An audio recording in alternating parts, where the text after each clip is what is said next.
Okay, cool. Now it's gone. All right, crew. Oh wow. Oh, I can't have it full screen. Okay, anyways. Um, cool. So I brought you guys together just because I figured let's just catch up on Doctor Who. You're the one We that got me in it, man. It's your fault. No, actually, it's interesting enough. I got him into it. So there's yeah. like I'm your Did he get grandfather, Matthew. did he give you wait, why are you my grandfather? You're Because after 'Cause me. no, no, I he. got no, I got JB into it. JB got you into it. Hmm, Yeah, that's fair. yeah. You gave me a truncated list. Then I ended up watching the whole thing over again. And that's the truncated list that Noosh gave me. Mhm. It's probably started with Blink, right? Yeah. And then what was it? Family of Blood or something? Yeah, Family of Blood. Yeah, yeah. Yeah. And then uh yeah, and then just went from there. I mean, it's a really effective way to approach Doctor Who anyway. With Yeah, I that mean, the psychology of it was uh, get somebody to understand the how cool the universe is, and then yeah. get them to see how cool the Doctor is. Yeah, pretty much. That's right, because you're starting from a civilian perspective first before you get introduced to the entire complexity of things, right? Mm. Okay, so let's go from current and then go backwards. So everyone finished Shuti's season, right? Mhm. Yeah. Mm-hmm. Okay, cool. Um, thoughts overall about this season? I could definitely feel Disney. Okay, and then Noosh. Oh wait, I mean, do you want to elaborate on that, or do you want to? Are we just doing But just Well, we could start with just a brief opinion brief? first, and then we can dive. I mean, I would say I feel a lot of like RTD Unchained is how I kind of put it. I'm not necessarily saying that that's like for the better or the worse, but I definitely feel like RTD is Unchained. Yeah. Um, I felt that this was for this season. It was fresh compared to what I felt Chibnall was doing with a bunch of guardrails. Because whether that Yeah. was self imposed or not, Chibnall did feel like he was trying to abide by some sort of like black book of requirements, whether that's just his thing or not. But yeah, let's let's go into like Matt explain Disneyfication, whatever thing. so it I didn't really get hooked until well, I didn't get hooked, but I didn't really catch my interest until episodes 2 and 3. Mm-hmm. Episode 2 in season 14. Oh my god, I was so fucking confused the whole time. Wait, I just for the don't record, can you just say is episode two the baby one, or do you consider episode two to be the one after the baby one? Like, is Christmas s- episode one? the so yeah, Christmas is episode or I guess sorry, I guess episode 3 is the one where like Doctor's not in it at all, really, Hmm. where they break the cotton circle, the fairy circle. That was Right. like that was awesome. Like I Yeah. don't think they've done that ever where the Doctor's not in 95% of the That's episode. true. Well, I mean, Blink was one of those kinds of episodes. I actually find, I mean, I think that those episodes where the Doctor's barely in it are some of the most effective ones because it makes you feel vulnerable. Like, you know what I mean? Like the adult's not in the room, and so everything feels a little bit riskier. Yeah, yeah, that's true. I did have that kind of Blink esque feel with the hell was it called? Like 73 yards or something. 73 Yeah, yards, yeah. 73 yards. Because it really showed that God, what's her character's name? Ruby. Ruby. So Ruby Ruby, Sunday. yeah, Ruby had to really figure things out on her own and just go off of a pure reference the doctor made, right? And there was this overarching supernatural thing going on, which you could never figure out if that was a thing or not. Even after the episode, you still didn't know what was going I on mean, there. dude, actually, I don't want to jump ahead too much, but I think definitely in this conversation we should go back to 73 yards because 73 yards is the first time where they really no, not the first time, but it's kind of the first time they really went deep into the whole like something's wrong with Ruby.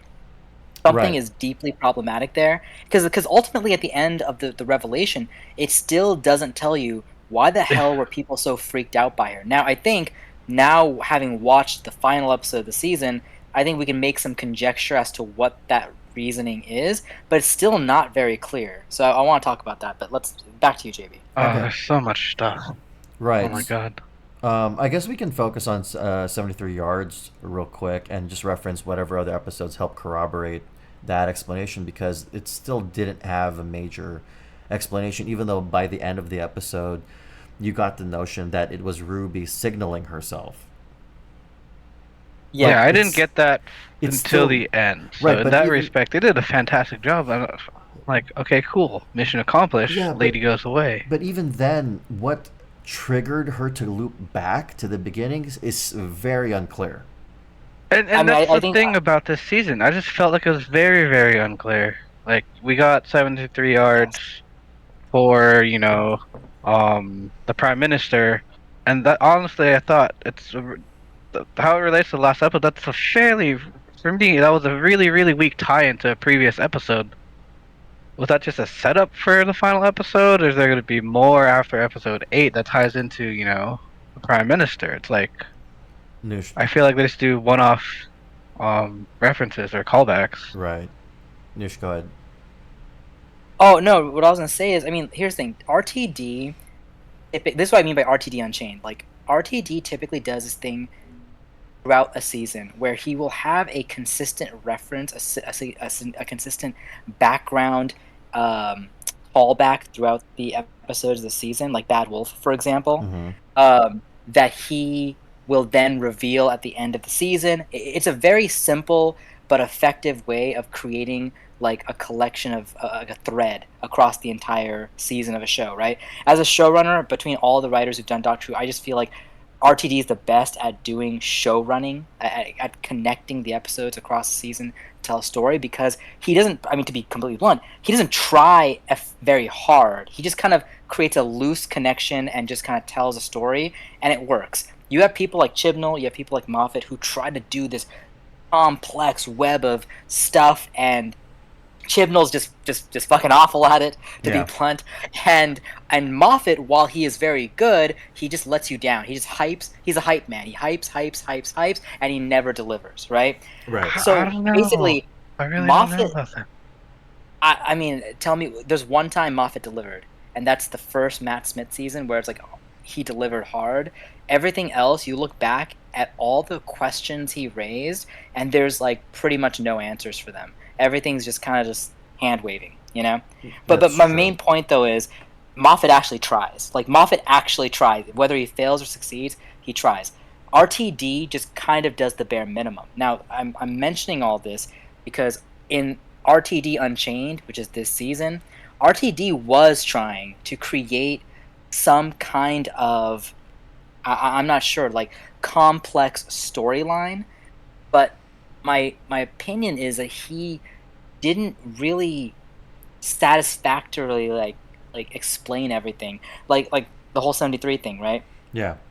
But I think the biggest question is, what was the old woman, old Ruby, telling people that made them so freaked out by her, right? Right. Because when you think about it, like at first when I was watching, I mean, listen, this is spoiler filled episode, so I'm, hopefully nobody hasn't watched the full, not you guys, I mean anybody listening to this Yeah. hasn't watched the final episode of the season. Sorry, spoiler warning, go watch it if you haven't. I'm gonna Mhm. spoil some shit. Yeah. But like, we find out Sutek's involved at the end of this whole thing, right? Yeah. So I thought initially, oh, okay, so maybe Sutek is somehow connected to her, involved with her, wrapped around her, and that's what they were seeing. They were seeing this god of death basically surrounding Ruby. And that's not the case. In fact, Sutek was also confounded by Ruby Sunday, and the mystery of all that, and in the end, it's not really a mystery. I'm not even sure what the exact mystery was about Ruby Sunday. Her mother was completely ordinary. I don't know. Like there's It- nothing there to explain why 73 happened So- and what the old woman was pointing out. So 70. Oh, go ahead, Matt.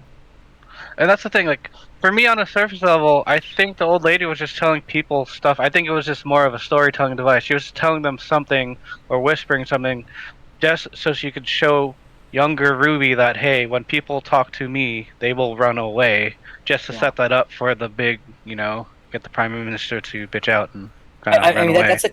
I agree with you in the sense that, like, yeah, I mean, that's a what's the word, like a technical, like a practical, utilitarian sort of a use of storytelling. Like she's an object basically. She's a Chekhov's gun in terms of story, but in terms of if we're like exploring the nature of like what is this, what is the nature of this mystery, what is this character, all that stuff, that it's, you know, it's unresolved. But yeah, you're right. I mean, like it was effective in terms of establishing what the rules of this old woman character is. Well, and that's what Also, the makes hand motions. The yeah. hand motions never explained. So Yeah. the 73 degrees, I'm gonna touch on that in a second, but Can we keep referring to it as different things? 73 degrees, 73 yards, you know, sorry, the 73 73 yards. You're right. megabytes. I don't know. So okay, so I remember reading a comment from someone regarding the Ruby mystery, and it he really thought this through, and he basically summed it up as Ruby is just a random person that just so happened to have a legend constantly built up to the point that the universe was making her special, when it really wasn't anything major. It's just that over time her impact just started to keep building on itself, right? And especially because of the goblins, right? The goblins, in the first episode, um, put her They in a went back. situation that kept building up her legend because they were playing with luck.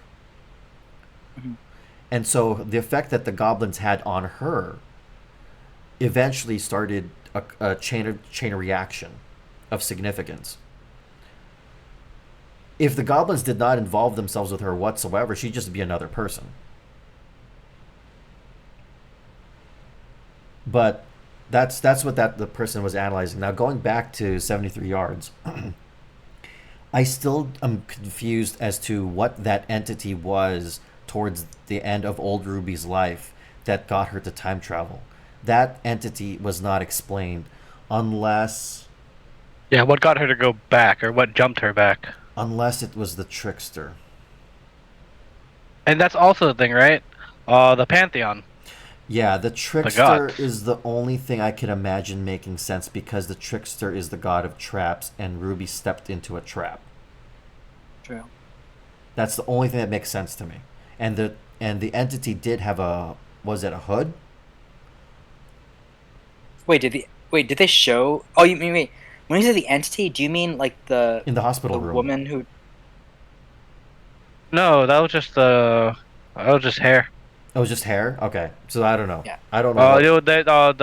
The old lady, you never saw the face. In the That's right. That's hospital, right. she was her back was to Ruby, young That's Ruby, right. or younger Ruby That's right. So there was that relative. old lady, whatever, inside the hospital room with her, and Ruby was basically just resigned to whatever fate was going to happen, and she got warped to the front of her timeline after it's tripping that up. No, I think it's the fact that she realized who that lady was. Because the heartbeat sensor was fast. It was slow, then fast, then slow. Mm-hmm. I had the closed captioning on. Oh, I see. I see. Yeah, but ultimately, at the end of the day, that still was a weird time loop that had no explanation. Aside from becoming a thing that helped Ruby later in the last episode recognize the distance radius of the TARDIS's protection barrier. But that's the weird part. Why was it centered around Ruby the entire time? Yeah, good point. Now, Actually, I mean, when you think about that, okay, wait, hold up. So it's centered on Ruby, mhm, and the woman was the outer edge of it. that's right. But that's only supposed to happen to the TARDIS, not a person. Yeah, the perception field. That perception field should not work beyond the TARDIS itself. Like Don't tell me she was child of time. there's something Uh, uh, RTD's planting because we did get the announcement that Ruby would be coming back in the next season. Oh, she is. Okay. Yeah, she's so RTD is bringing back the girl from the one war torn planet. She's going to become the primary companion, and then Ruby's also going to come back. How I Wait. have no The Yeah. idea. little girl whose father died. The No, landmine, yeah. the Landmine soldier chick of the landmine Oh, the episode. soldier. the Oh older one. Yeah, God. Oh, gosh, she was my least favorite character this entire season. I know That she was annoying. that's so disappointing. She was a zealot. Well, Yeah, her and then the spoiled Well, brat was. You know, it's a, I mean, I'm sure maybe in the writing they might have tried to make this whole love connection work or whatever, but it just was not sold by the actors No. involved. oh, well, It talking was about the so whole cringe. love connections. We'll talk about the wooden plank. Yeah. Wooden plank. What do you mean wooden plank? The wooden plank, the Doctor's love story. Oh, you mean Rogue? Oh, Rogue. Yeah. Rogue. Yeah. So I'm assuming because RTD's back, he's planting a lot of seeds for a variety of things. Well, I mean, the vibe I got from Rogue. I mean, if we're gonna jump to that really quick, is he Potato. kind of strikes me as a attempt at Jack Harkness, Yes. like trying to create a new Jack Harkness Mm-hmm. character. That's right. Yeah, he's another Jack Harkness. And Not as charismatic, dude. No, nobody pulls off that kind of John Borman kind of charisma. oh, of course. And John Barrowman was working off of less material. At least with Rogue, they're making him easily connect as being a bounty hunter slash rogue slash having a very sentimental kind of very what is it down to earth past that he just lost. So there's a lot of hooks for his character that's worth exploring should he ever come back. That's the thing that I just take. That whole thing was weird because the Doctor doesn't get flirty with that with anyone, and Ye- like I just have problems with it's not the actor, maybe it's the way they wrote him, but like again, wooden plank, potato, kind of emotionless. yeah, it's still early on. Yeah, definitely. I don't feel. Yeah, they were flirty, but I don't sense that there's anything more than just that kind of a fling of a moment, right? Um, there is elements of Shuti's doctor which can be perceived as flirtatious, because he's just super friendly with practically everybody. And do you Um, think that's because of his time on sex education? um, I think that he's purposely being written that way. I mean, Shooty's Doctor is the first Doctor who is not affected by the trauma of the Time War. Like right, he's the first Doctor who's over it. So I think he's just living life free now. right. That makes sense. And I remember someone analyzing that each doctor since the Time War is certain stages of grief. Oh yeah. And it makes sense the way. I don't know if all the writers were intentional about it, but it works. There Yeah, I was a mean bit of grief specifically. Right. in the first 8 episodes, Mm-hmm. the bubble episode. Mm-hmm. Like, it's yeah. The whole season was just really really awkward to me. Like when I started the bubble episode, they were just kind of already in the thick of it. Right. You don't know why they're there. You didn't see them travel there. They're just on the bubble, Yeah. talking to Chick, saying, "Hey, we can help you." So Yeah. for me, that took away from the impact of the last scene where he's kind of just like baffled, like, "Let me save you." It Uh, wasn't as strong. A lot of things weren't as strong as I feel like they should have been. it felt like a prologue to something, right? Um, I think that's where the strength isn't like it's not as self-contained as you wanted, right? And I'm wondering if RTD is doing this to present the Doctor in various different lights. Because the thing about the old series, the series before this one, is that everyone knew who the Doctor was. Even when Capaldi was doing his thing, there was a lot of assumptions being made of what people already knew about the Doctor. Doctor. Whereas this one, it's like, here, let's present the Doctor in various different scenarios and show people what this universe is like and how the Doctor functions in various different ways. Actually, now that I think about it, wasn't he filming Sex Education, and that's partly why he was missing in some episodes? Like he was, I think he was tapped during this season as well. Well, if you look at the episodes, 73 yards and Bubble, he was really just on a green screen and then in person at the end. That's a And then possibility. 73, Yeah. yeah, and then in 73 he was just not really there. Yeah. No, I think you're right. I think he was wrapping up filming on other things. And also, let's not forget, he was filming a whole bunch of other stuff too. Like he was on the Barbie movie. Yeah. Oh, did you guys see the other sex ed characters in this season of Doctor Who? I I didn't actually watch Sex Ed, so I wasn't keeping track of who was around.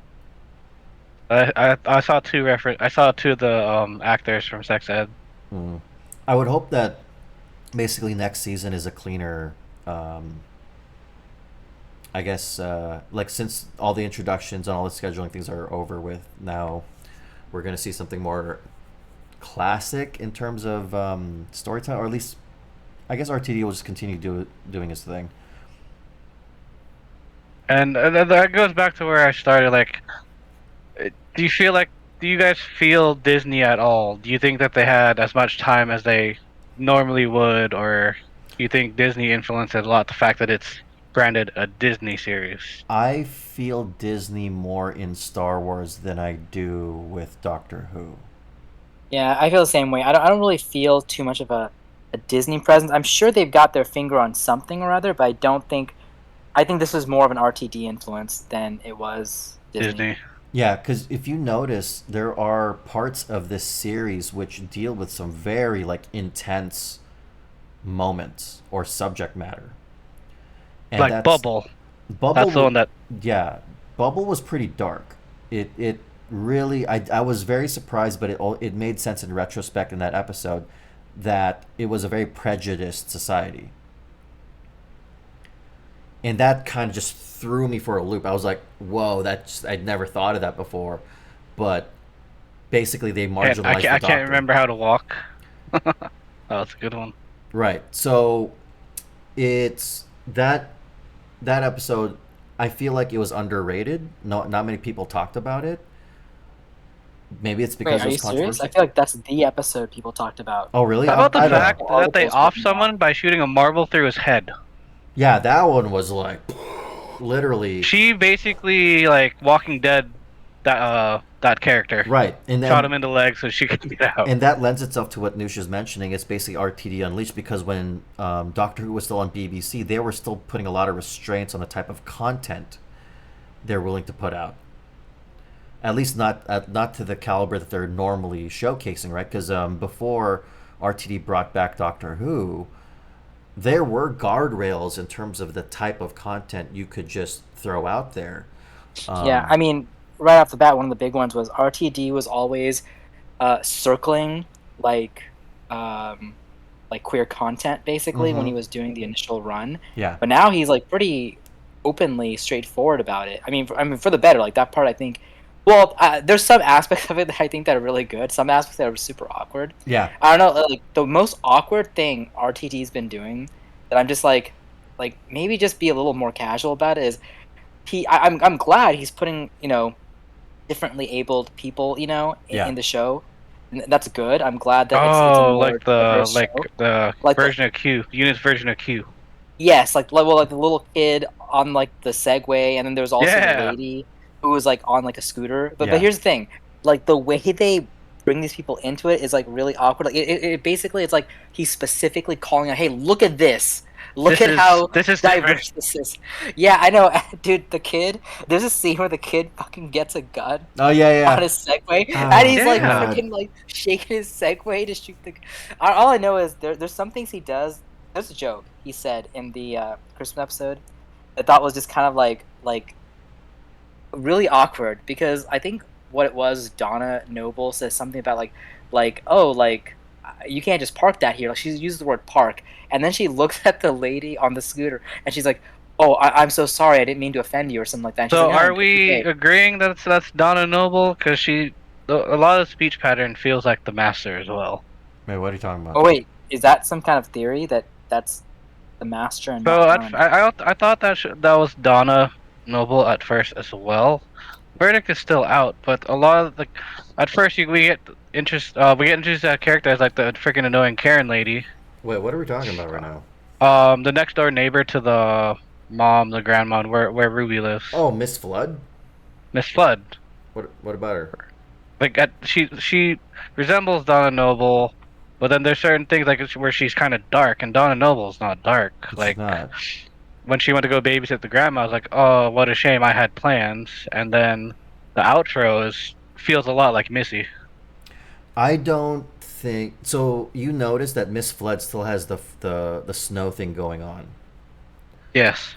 Um, so I feel like there's an extension to what was going on to Ruby, um, and that we don't know what it is yet, right? Because we were really mostly focused on Ruby's family ties, whereas the effect and the magic of what's happening is beyond her. So, yeah, that's a running massive question mark. Definitely not Dawn and Owl, but I really don't know what that could be. Honestly, it felt a lot like Missy to me. Well, yeah, but the master doesn't usually have that type of power. Well, I'm I not mean, I talking. think for I'm me not talking power wise. I'm talking about behavior. Oh, behavior, yeah, of course. But the one reason why I don't think that Miss Flood is the master though is mm, there was a kindness in how she. I mean, she was dark when she was talking to the old, Ruby's grandmother, mm, but there was almost a kindness in it when she like embraced her, yeah, and that is very unmaster-like, yeah, to be so gentle. yeah, because Missy's behavior, if she's kind, it's like there's a knife that's ready to stab you after that kindness, right? It's kind Like of when I like she mean, but stabbed herself. she has right, never been the master. Even Missy has never been kind to anyone outside the Doctor. Like her kindness only extends to her friend, and that's it. Like she really does not view humans as worth even acknowledging for the most part. right. And the only reason why Missy was okay with Clara is because she was using Clara to an end. If Oh yeah, she was using Clara just to get back to the Doctor. Aside from that, pointy she couldn't stick. care. Yeah, pointy stick, exactly. Oh wait, she didn't give Claire a pointy stick. She said get your own. Yeah, right. Then she used her as bait. Exactly, because she was just trying to get the Doctor back. Because that Missy was the character that was obsessed with reconciling with the Doctor, like they were doing 50-50. Um, versus all the other incarnations, which is have a massive ego and just backstabbing and your standard master Yeah, stuff. making amends. Yeah. Yeah, Miss Flood. So Miss Flood is a massive mystery. Well, the name Flood Right. had plans. Still have plans. Kind of devious. Yeah. I think that's. I mean, that's telegraphing, and it also is fan service because if you don't really kind of give any type of clues, it's kind of like, who the fuck is this lady? Well, and wasn't Miss Flood even before they dealt with a toy maker? It was Oh the same no, episode. it was afterwards. Yeah, Same. yeah, it was after. Yeah, yeah. Never mind. Yeah, because the toy Oh, maker. yeah, it had to because yes, it was the same episode that they introduced Ruby. So yeah, it would have had to been Yeah. after. Yeah. I'm Okay. sure. Yeah. So a possibility. Yeah. I mean that's one option. It could be the master, but it would be a very interesting version if that was the master. It Well, would there's not enough known about Miss Flood yet. right. She just knows about the TARDIS. She knows about Ruby. She was basically kind of like telling the story of the overarching thing. Um, I really hope we're not just dealing with the Pantheon the entire time she would use the doctor though. Because Yeah. that really changes the type of stories that could be told. Yeah, I mean, I mean, again, well, it's only 8 episodes. Right. here's what I'll say about the whole Pantheon thing that I'm always I have a kind of trepidation when it comes to these kinds of villains or these kinds of characters. Mm-hmm. Like, my opinion's always been that some of the best storytelling RTD does is when he doesn't tell you, like he kind of describes something, Mm-hmm. but he doesn't show you, and he lets your mind go wild. Yeah. The Time War was perfect. I mean, like one of the biggest losses to the Time War was the 50th anniversary where they showed the War Doctor actually fighting in the Time War, because before that, the Time War was a huge mystery. All we know was there was It was a like bad thing. these like Death. yeah, there was like these friggin' war machines, and there was like the Never Wers and all these like very conceptual kind of conflicts and villains. And one of the most interesting things, and this ties into the Pantheon, one of the most interesting things that RT described with the Time War was this concept that it utterly blew my mind when I like first heard this, and it was that Time War got so crazy between the Daleks and the Time Lords, and like time was breaking because of how much damage they were doing, Mm-hmm. that the Celestials, like not the evil pantheon that like Sutek and all of them are part of, but the Mm-hmm. Celestials that like govern the laws of the universe or whatever, Mm-hmm. like they left the universe, like they got out because they're like, dude, this is crazy. We're gonna die if we stay here. So they left, and all the things that they kept in check, like their mere existence, kept all these dark things in check. Those things came out during the Time War, and they ran amok because the Celestial, like I don't know what they're called, like Celestials or Eternals, or they're called something like that, but they left. So the idea that they left, these darker things came into the universe, like it blew my mind. And like the Pantheon is kind of part of that. Like they Mm-hmm. were, as I understand it, some of those dark things that came into the universe because of the Time War. Mm-hmm. But I don't particularly want to see more of them because I like the imagination of what they are. Like I don't know what they are, but they seem really creepy and dark and dangerous in my mind. Like the But they Maestro. don't seem as dangerous. Yeah, like the Maestro. I mean, like the Maestro.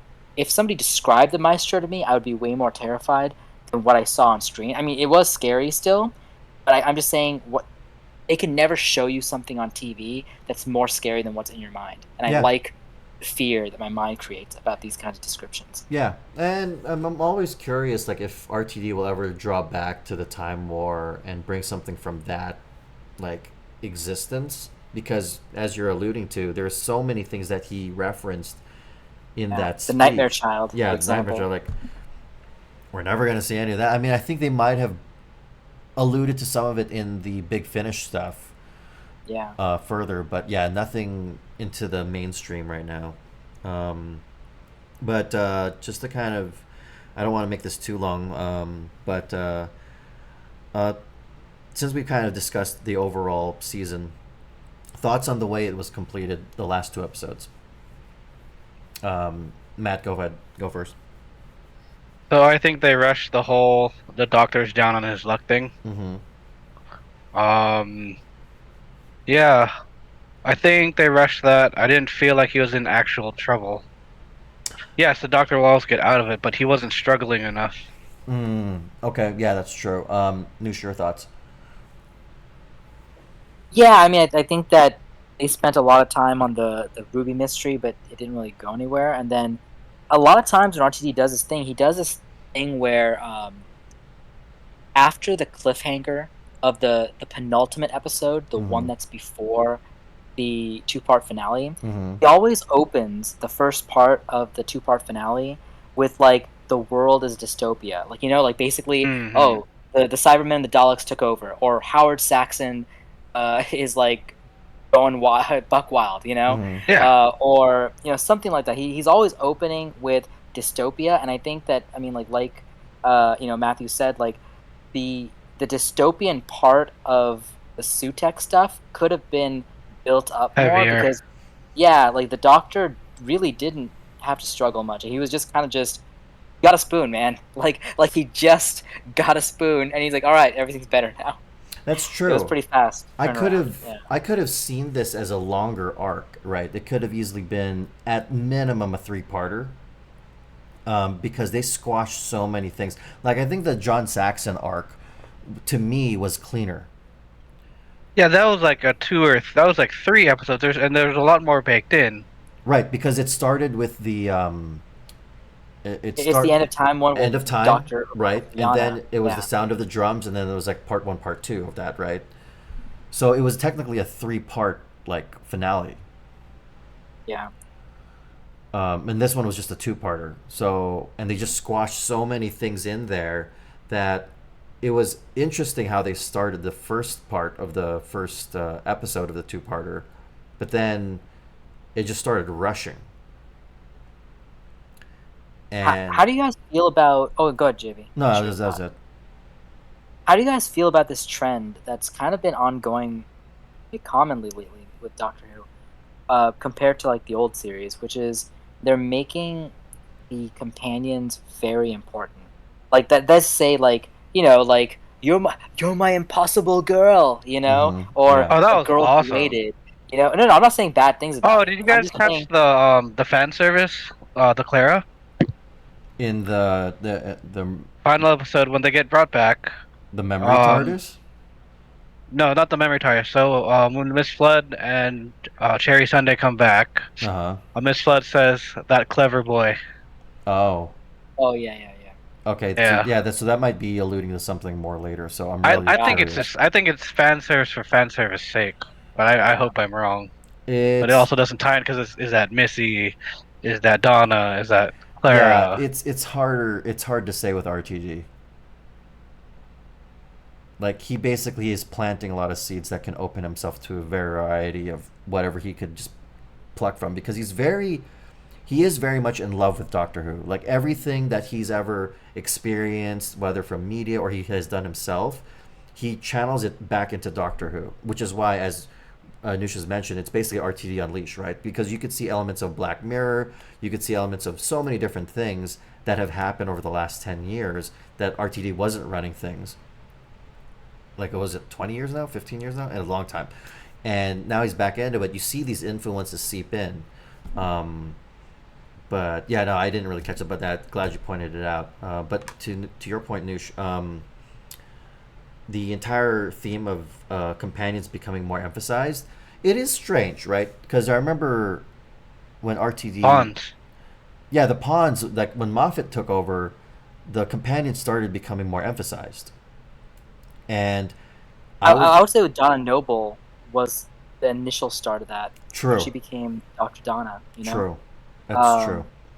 Um, my take is more this. Like I'm not necessarily saying it's good or it's bad. I'm just saying it's different because Hmm. the companions were always meant to be our stand-ins. They That's right. represent just a normal person in an extraordinary world, That's right. traveling with this extraordinary, person, the Doctor.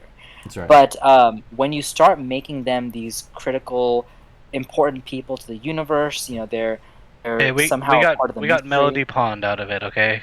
Out of Hmm. No, important yeah, again, I'm characters. not That I'm was not complaining. I'm fantastic. just saying it just changes some nature of the storytelling in it, and I kind of feel like I think I prefer it when the companions are more simple because Like Rory. Rory for me was a more traditional companion well, Yeah. than yes, like say Clara or you but know. dude, remember this. Rory was the last Centurion. Like he became fucking like epic, older than the Doctor. I mean, and even though he became a learned doctor, his character, even when they would get into messes after that, he was still more the on the fence, like, hey, maybe we shouldn't do this, or are you sure this is a good idea? Again, like you're saying, us. Yeah. Yeah. Yeah, he would do that while still holding a gun and reverse holding a gladius. So he was Oh, pretty he's not holding pretty it's OP. in his hand, man. It's in Yeah. his hand. Yeah. No, that's true. That's true. Yeah. I don't have. Yeah, you're right. I don't have a pro or con over it, but yeah, I did notice that we're seeing them even build against the Doctor. And I think that's probably why RTD is getting used to being able to leverage them for a greater level of storytelling, right? Because that's where you can get to the depths of the emotions when you are emphasizing the companions, because we are seeing things through their lens. And the Doctor is just totally like, we know he's His own basically, world. yeah, he's basically a god. Um, Oh, and we can talk about that too. and we can't just relate to him the same way, right? Especially because he's now the timeless child, because he's now the god of life, or at least he's being named as the god of life. It's like he's now more and more out of touch with us. He's just something that we can admire, something that we can want to be our friends to, right? He's like the. It's also like why I really love that small little story from Sandman with the guy who became an immortal and he became friends with Dream. Like it's evocative of that kind of perspective, but that immortal guy is still kind of detached because he could live throughout the ages, whereas all the companions are in a life or death scenario. I totally forgot where I was going with that point. But anyways, Yeah, I mean, I'll say I'm not a fan of the Doctor being a timeless child or godlike or anything like that. I yeah, mean, like And being and then the yeah, last of that's the Time Lords was enough. Being a Time Lord is enough. But yeah, this whole you made him the progenitor of the Time Lords. It's just making the Doctor too special. The Doctor is already special enough as is, you know. right, right. And I guess that's why even though you're passing the baton every single time to new showrunners to do whatever they want with Doctor Who, it's making it more and more. You're stacking up problems with him. Let me tell you why this kind of storytelling is problematic. Mm. It's this, and I don't want to spoil another show, but it's just such a perfect example. I'm not gonna go into the details, Mm. but just Stranger Things did something in the last season where it connected two very different sides of its storytelling: Mm-hmm. the sciencey sci-fi side Mm-hmm. and the otherworldly D&D Elder God side, and it Yeah. connected those two storytelling threads. Mm-hmm. And the thing is, a lot of writers are really, really tempted to do this kind of thing where they connect threads of unrelated things because they feel like they're being clever. They feel like, oh, I'm creating interesting connections and telling interesting stories. Mm-hmm. But what the reality is what they're doing is they're taking unrelated things and bringing them together, and it's not making the world bigger. It's making the world smaller. Right. Like it's actually making things so interconnected that the origin point for these various kinds of stories and villains and characters, it's all connected. The Yeah. problem with the whole Doctor being the timeless child, the progenitor of the Time Lords, is it doesn't make the Doctor Who world bigger. It Right. makes it smaller That's right. because suddenly everything has the Doctor as the origin point, and I'm not a fan of it. It makes the Doctor less. It actually makes the Doctor less mysterious than more mysterious. Yeah. That's true. That's true. Yeah, I agree with that. Um, it's the entire less is more, right?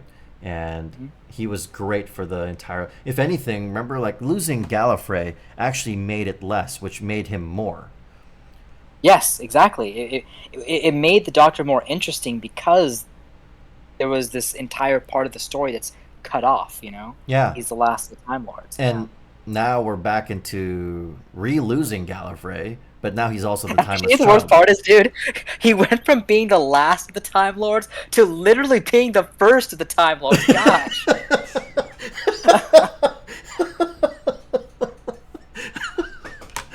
That's great. I just did not think about that, but now that you've kind of connected it together, I was like, "Oh dear God, this is how it's." Yeah, it's a crazy punchline when you think about it. Um, Thank you, Chibnall, for that. The longest joke ever made.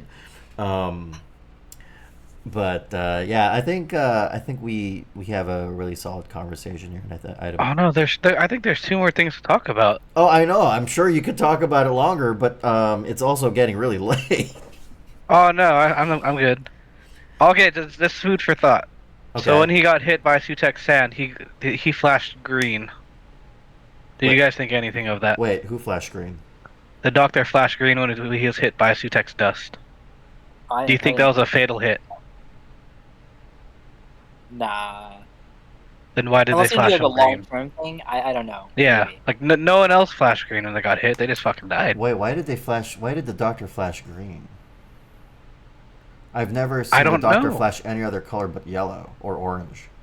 Exactly. Like, and usually when he flashes, Well, that means he's taking a I hit. think it's related to the whole bi-generation thing. Like, I'm really look. Here's a mystery that I've got here about the whole Doctor situation. Right? What he says when they do the bi-generation is that because the 14th Doctor spent time on Earth and spent time getting over the pain, the grief, the Time War, and all that stuff. That's why Ncuti's Doctor, the 15th Doctor, is able to be happy and jolly and flirty and all that good stuff. So I don't get though how the bi-generation thing works. Like, if the Tenant 14th Doctor dies, does he just disappear and all of his memories flow through the air like a river of energy into Ncuti? Like, how? I mean, Ncuti already has those memories though. Ncuti has all the memories of the 14th Doctor, but Um, I just it doesn't make Well, any they sense. I mean, they I they wonder if did that. that's why. They explained that with Capaldi, didn't he? Didn't they? what? How? Like the whole "Why did I take this face?" Oh, it's thing. intentional. Intentional. But here's the thing about bigeneration. I've accepted the position that that only happened because he was regenerating while the toy maker's thing was in play, Mhm. where the rules were basically like non-existent, and that was it. That's as far as like that logic went. Is like it should technically not happen, but for the sake of play, now you have bigeneration instead of regeneration. Because at the end of the day, when you think of things from a cellular perspective, it's the difference between like regenerating cells or just mitosis. Yeah. I mean, like again though, okay, my thought process, and I'm just tying this back to what Matthew was saying because like the whole he got hit, he turned green. I wonder if it's related to the whole bigeneration thing, but because I'm saying what how do they connect to each other? How does one person having experiences completely outside the doctor, the current doctor's body, give him the memories of that person, memories they haven't experienced yet? Like it makes sense when they're just regenerating, but when they're bigenerating, it's Wait, weird. what was why would why Well, so with Capaldi, it's because he remembered Pompeii. yeah, because he Wait, was okay, there wait. as Tenet. Yeah, he was Capaldi, there. yeah, Capaldi didn't bigenerate. This is completely new. Like Yeah, hasn't Yeah. happened. so So what there. I'm saying is he's split into two different beings. It's not one person becoming another person and retaining all the memories. They split into two beings. But Shuti has all the memories of the 14th Doctor. Everything he experiences after he bigenerates and he gets over all the grief, Shuti already has those memories. But I don't get how. I mean, how does Wait, it? What what? happens to the 14th Doctor's body? Wait, Does he what? just die and just fade away? Well, he had the No, they burned them. 14th. Yeah, they had the 14th Doctor's memories up until the point that they just no longer are around each other. No, no. He specifically says the reason I'm me is because you took the time to stay on Earth and get over all his pain. He specifically says that when he bigenerates. Oh, that's interesting. I didn't think of it that way. When I initially heard that explanation, I thought of it as um, Tennant just being that grieving process up until that point. And I guess you're right. He would still need to take that break. Oh, that's so freaking weird. So basically, in some weird way, the 14th Doctor at this point is now basically the severed hand from David Tennant's original run. Yeah, And it's just I don't know. waiting to reincorporate back into the main body. Or just disappear because I mean, there's no real need to reincorporate, right? Because Shuti already has the memories, so it's just like he just fades away or something. I don't know. Like he just or he just gets buried. I don't know. He just Oh my dies. god, I Like think No, he can't you regenerate. burn a Time Lord because their bodies are a gift. you know what They are. Yeah. at this Anyways, at you're this right. It's getting late. at this point RTD is just gonna he's either gonna have to do a major event or he's gonna hand wave this thing. Oh yeah, so wait till Comic Con. Yeah, we'll see. But yeah, no, thanks guys for having this conversation with me. I figured it was better to have this as a group than just me having it individually, especially Noosh. Your bountiful knowledge and excitement for the franchise has always invigorated me, which is why I've been watching it for such a long time now.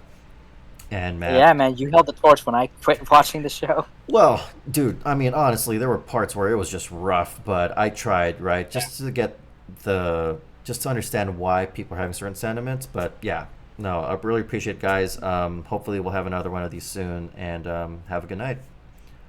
Good night. Yeah, good night.